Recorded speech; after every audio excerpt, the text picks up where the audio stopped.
नमस्कार दोस्तों, स्वागत है आपका हमारे चैनल पर। आज की बड़ी खबरें। नए साल में किसान होंगे माला माल। सुप्रीम कोर्ट के जस्टिस उज्जवल भुइया ने हाई कोर्ट के जजों के तबादलों में कार्यपालिका की कथित दखल पर गंभीर चिंता जताई है। उन्होंने कहा है कि अगर जजों को सरकार के खिलाफ दिए गए फैसले के कारण इधर उधर किया गया तो इससे न्यायपालिका की साख को नुकसान पहुंचेगा। अमेरिका में बड़े बर्फीले तूफान की आशंका से शनिवार और रविवार को उड़ान भरने वाली 9000 से अधिक उड़ानें रद्द कर दी गई है। इस तूफान से देश के अधिकतर हिस्सों में तबाही मचाने की उम्मीद है, जिससे कई दिनों तक बिजली गुल हो सकती है और मुख्य सड़कें जाम हो सकती है। न्यू मैक्सिको से न्यू इंग्लैंड तक लगभग 14 करोड़ लोगों को चेतावनी जारी की गई है। प्रधानमंत्री नरेंद्र मोदी ने शनिवार को राष्ट्रीय बालिका दिवस के अवसर पर बालिकाओं के कल्याण और विकसित भारत के निर्माण में उनके योगदान के लिए केंद्र सरकार द्वारा दिए गए 10 वर्षों के प्रयासों का प्रकाश डाला। एक संदेश में पीएम ने कहा, हम बालिकाओं के लिए गरिमापूर्ण जीवन, अवसर और आशा सुनिश्चित करने के लिए अपने अटूट संकल्प की पुष्टि करते हैं।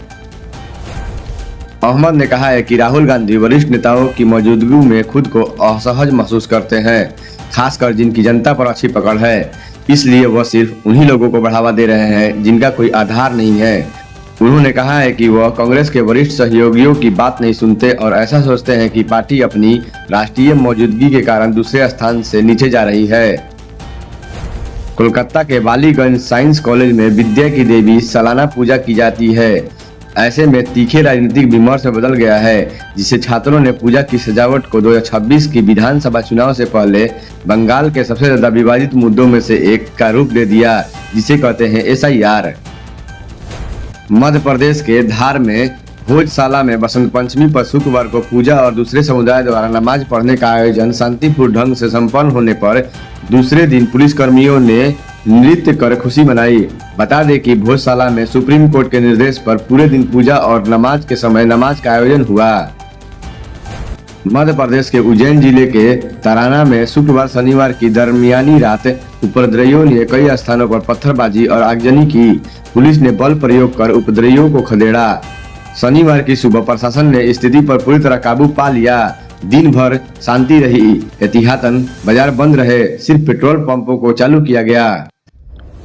बांग्लादेश की अवामी लीग ने मोहम्मद यूनुस की अंतरिम सरकार द्वारा 12 फरवरी को प्रस्तावित जनमत संग्रह को अवैध और ढोंग बताया है।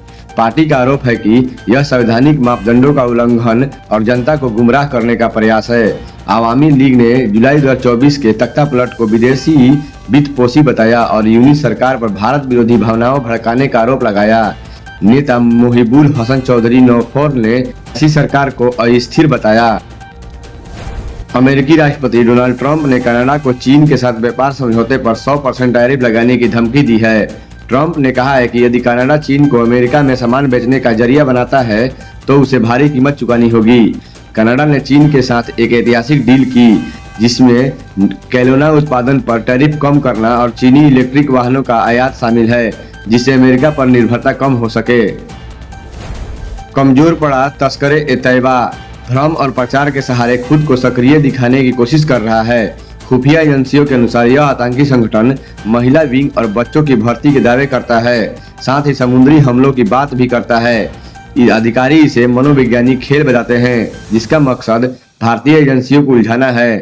तस्करे युवाओं को लुभाने के लिए फर्जी पोस्टर और AI का उपयोग कर फर्जी वीडियो बना भी रहा है। हालांकि सुरक्षा एजेंसियां इसे गंभीरता से ले रही हैं। अफगानिस्तान में 3 दिनों की भारी बर्फबारी और बारिश ने गंभीर तबाही मचाई है। आपदा प्रबंधन प्राधिकरण के अनुसार अब तक 61 लोगों की मौत हो चुकी है और 110 घायल हैं, जबकि 458 घर क्षतिग्रस्त हुए हैं। अधिकतर मौतें छत गिरने और हिमस्खलन के वजह से हुई है। सालंग हाईवे बंद है और 12 प्रांतों में बिजली आपूर्ति बाधित है। यह प्राकृतिक आपदा देश की मानवीय चुनौतियों को और बढ़ा रही है। ईरान के विदेश मंत्री अब्बास अराघनी ने यूक्रेनी राष्ट्रपति वोलोदिमीर जेलेंस्की को भ्रमित जोकर बताया। जेलेंस्की ने ईरान पर सत्ता में बने रहने के लिए लोगों को मारने का आरोप लगाया था। अराघची ने पलटवार करते हुए कहा कि जेलेंस्की अमेरिकी और यूरोपीय टैक्स पेयर्स का पैसा बर्बाद कर रहे हैं। उन्होंने यह भी कहा है कि ईरान को अपनी रक्षा के लिए विदेशियों से मदद मांगने की जरूरत नहीं है। चीन रक्षा मंत्रालय ने घोषणा की है कि सत्तारूढ़ कम्युनिस्ट पार्टी के अनुशासन और कानून के गंभीर उल्लंघन के आरोप में पीएलए के सर्वोच्च अधिकारी जनरल झांग यूकेशिया और जनरल लियू झेलनी के खिलाफ जांच शुरू की गई है। झांग केंद्रीय सैन्य आयोग के सर्वोच्च उपाध्यक्ष हैं, जो चीनी सेना का सर्वोच्च अधिकारी बताता है। यह जांच राष्ट्रपति शी जिनपिंग के भ्रष्टाचार विरोधी अभियान का हिस्सा है। बंगाल में निपाह वायरस के मामले की पुष्टि के बाद स्वास्थ्य एजेंसियां सतर्क हो गई है। इसी क्रम में राष्ट्रीय चिकित्सा अनुसंधान संस्थान की टीम ने कोलकाता के अलीपुर प्राणी उद्यान में चमगादड़ों के रक्त और स्वैब नमूने एकत्र कर RT-PCR जांच शुरू की है।